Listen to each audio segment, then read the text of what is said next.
Hi everyone, this is Varsha and welcome to our channel. ഇന്ന് നമ്മൾ discuss ചെയ്യുന്നത് toxic in laws അല്ലെങ്കിൽ toxic ആയിട്ടുള്ള സിസ്റ്റർ ഇൻ ലോനെ കുറിച്ചും അവരിൽ നിന്ന് എങ്ങനെ രക്ഷപ്പെടാം എന്നുള്ളതിനെക്കുറിച്ചാണ്. നമ്മൾക്ക് ടോക്സിസിറ്റി എന്ന് പറയുന്നത് പല ലെവലുണ്ട്. നമ്മൾ എക്സ്ട്രീം ലെവലായിട്ടുള്ള ടോക്സിക് ആയിട്ടുള്ള ആളുകളുടെ കാര്യമല്ല ഇവിടെ ഡിസ്കസ് ചെയ്യുന്നത്.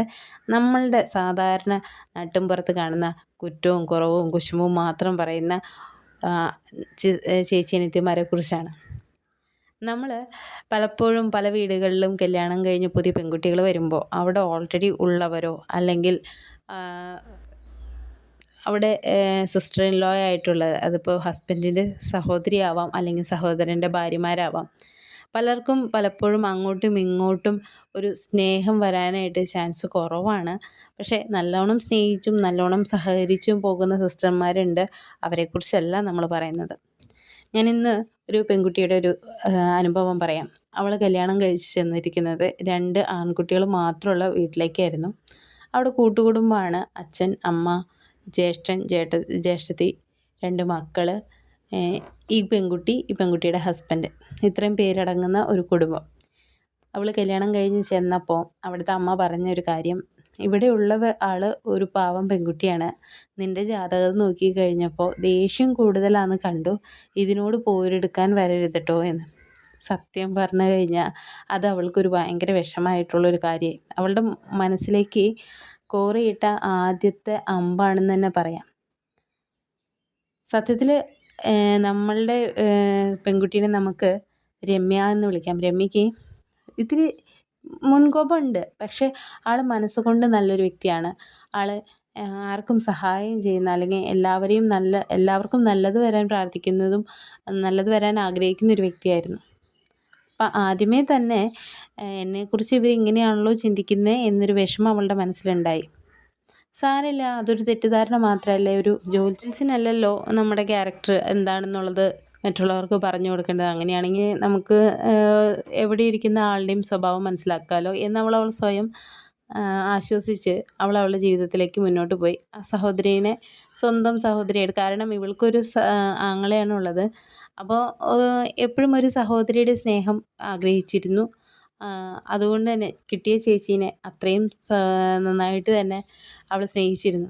ഭക്ഷണം ഉണ്ടാക്കി കഴിഞ്ഞാൽ ചേച്ചിക്ക് ഉള്ളതും കൂടി മാറ്റി വയ്ക്കും, അല്ലെങ്കിൽ എന്തൊരു സാധനം വാങ്ങിക്കാൻ പോയാലും ചേച്ചിനെയും കൂടെ കൊണ്ടുപോകും.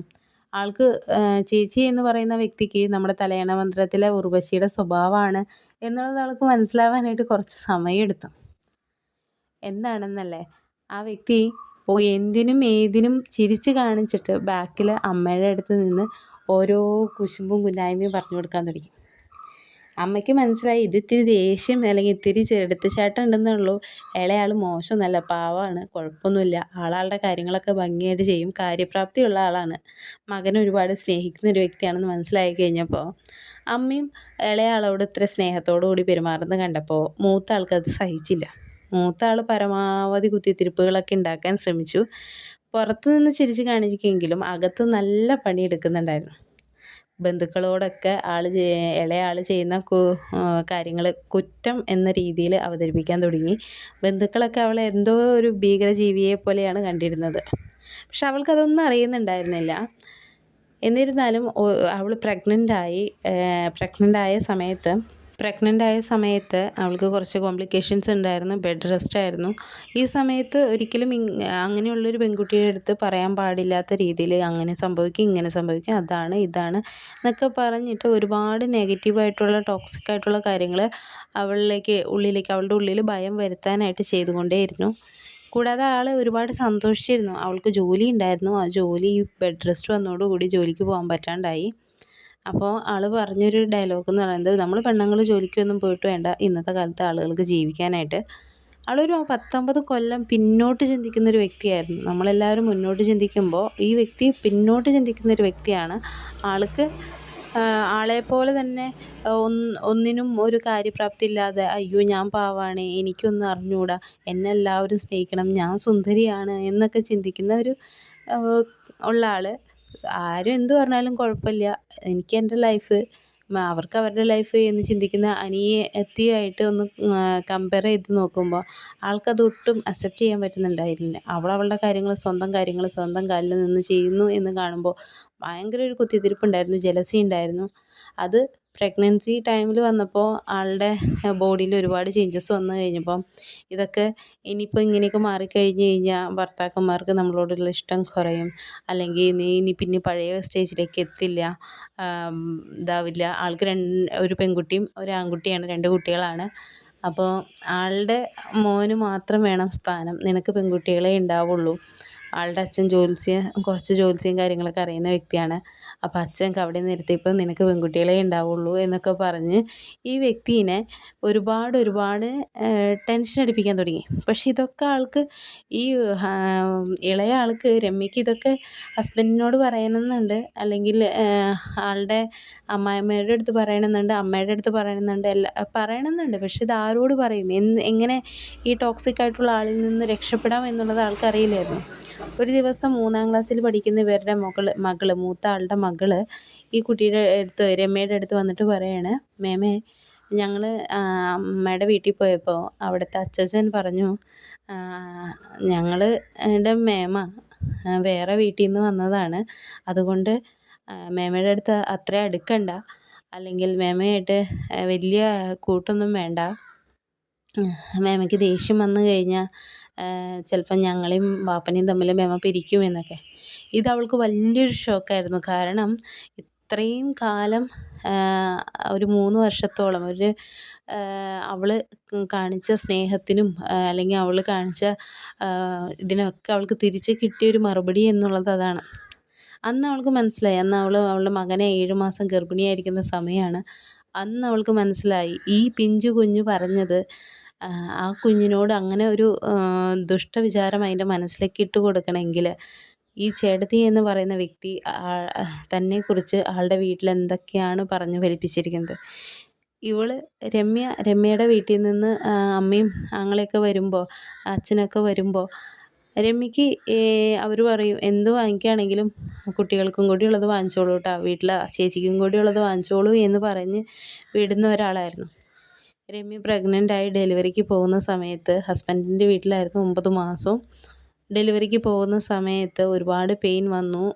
അവൾ മുറിയിൽ പെയിനായിട്ടിരിക്കുകയാണ്. അമ്മയ്ക്ക് കൂടെ വരണം എന്നുണ്ട്, പക്ഷേ മൂത്ത കുട്ടി ഉള്ളത് കൊണ്ട് തന്നെ അമ്മയ്ക്ക് വരാൻ പറ്റില്ല. മൂത്ത കുട്ടിയുടെ അടുത്ത് ആരെങ്കിലും വേണമല്ലോ. അപ്പോൾ ചേട്ടത്തിയുടെ അടുത്ത് പറയാനായിട്ട് ഇവർ വാതിൽ ചെന്ന് മുട്ടി. വീടിൻ്റെ ഉമ്മറത്ത് കാറ് വന്ന് നിന്നു. അച്ഛൻ, അമ്മ, അനിയൻ, അവരുടെ സ്വന്തം മകൻ എല്ലാവരും ആ വാതിലിൽ മുട്ടി മേമയ്ക്ക് വേദന എടുക്കുന്ന അമ്മേനെ ആശുപത്രിയിൽ കൊണ്ടുപോകുന്നു എന്ന് പറഞ്ഞിട്ട് പോലും ആ വ്യക്തി ഒന്ന് ഇറങ്ങി വരാനോ അല്ലെങ്കിൽ അവരുടെ കൂടെ ഹോസ്പിറ്റലിൽ വരാനോ തയ്യാറായില്ല. അന്ന് അവൾ മനസ്സിലാക്കി, ഞാൻ സ്നേഹിച്ചതും പ്രവർത്തിച്ചതുമൊക്കെ വെറുതെ ആയിപ്പോയി, ഈ വ്യക്തിയെ ഒരിക്കലും വിശ്വസിക്കരുതായിരുന്നു എന്നുള്ളത്. ഒരുപാട് സങ്കടമായി അവൾക്ക്. പക്ഷേ അവൾ ഒരിക്കലും അതൊന്നും ആരോടും പറഞ്ഞില്ല, അവളുടെ ഉള്ളിൽ തന്നെ വെച്ചു. പിന്നീട് ജീവിതത്തിൽ പല സാഹചര്യങ്ങളിലും മനസ്സിലായി, ഈ വ്യക്തി രമ്യനെ കരുതേക്കാനുള്ള എല്ലാ കാര്യങ്ങളും ചെയ്യുന്നത് കണ്ടപ്പോൾ അവൾക്ക് മനസ്സിലായി, ഇനി ശരിയാവില്ല, ഈ വ്യക്തിനെ അകറ്റി നിർത്തിയേ പറ്റൂ.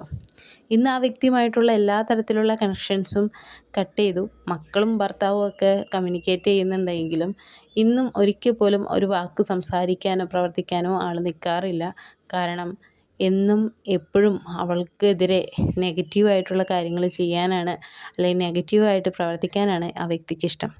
നമ്മുടെ ലൈഫിൽ അങ്ങനെ ഒരു നാർസിസ്റ്റ് ആയിട്ടുള്ള വ്യക്തിയുണ്ട്, നമ്മുടെ ലൈഫിൽ നാർസിസ്റ്റ് ആയിട്ടുള്ള ആളുകളുണ്ട് എങ്കിൽ മാക്സിമം ഈ ആളുകളെ നമ്മളിൽ നിന്ന് അകറ്റി നിർത്താം.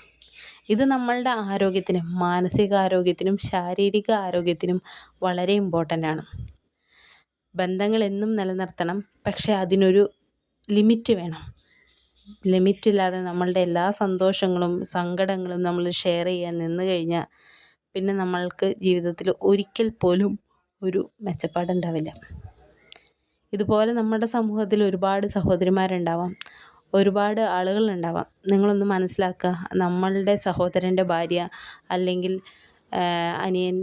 ഹസ്ബൻഡിൻ്റെ അനിയൻ്റെ ഭാര്യ എന്ന് പറയുന്നത്, അല്ലെങ്കിൽ നമ്മളുടെ ജ്യേഷ്ഠൻ്റെ ഭാര്യ എന്നൊക്കെ പറയുന്നത് അവരും ഒരു സ്ത്രീയാണ്. നമുക്കവരോട് കുശുമ്പും അസൂയയും ജലസിയും വെച്ചിട്ട് നമ്മൾ അവരോട് പെരുമാറുന്നതിനേക്കാളൊക്കെ എത്രയോ നല്ലതാണ് പരസ്പര സ്നേഹത്തോടെ സന്തോഷത്തോടെ നമ്മൾ പെരുമാറാം. ചിലയിടത്ത് നമ്മൾ കണ്ടിട്ടുണ്ട് കുട്ടികളെപ്പോലും വിഷം പറഞ്ഞു കൊടുത്ത് നശിപ്പിച്ച് കളയുന്നത്. നമ്മുടെ കുഞ്ഞുങ്ങളുടെ മനസ്സിൽ നല്ല കാര്യങ്ങൾ മാത്രം ഓതിക്കൊടുക്കുക. നമ്മുടെ മനസ്സിൽ വിഷം ഉണ്ടെങ്കിൽ കൂടിയും ആ വിഷം നമ്മുടെ കുഞ്ഞുങ്ങളിലേക്ക് എത്താതെ ശ്രദ്ധിക്കേണ്ടത് നമ്മളുടെ മാത്രം ഉത്തരവാദിത്തമാണ്. ഈ വീഡിയോ നിങ്ങൾക്ക് ഇഷ്ടപ്പെട്ടിട്ടുണ്ടെങ്കിൽ ലൈക്ക് ചെയ്യാനും ഷെയർ ചെയ്യാനും സബ്സ്ക്രൈബ് ചെയ്യാനും മറക്കരുത്. നിങ്ങളുടെ വിലയേറിയ അഭിപ്രായങ്ങൾ താഴെ കമൻറ്റായി രേഖപ്പെടുത്താനും ശ്രദ്ധിക്കണം. Thank you for watching. Love you all.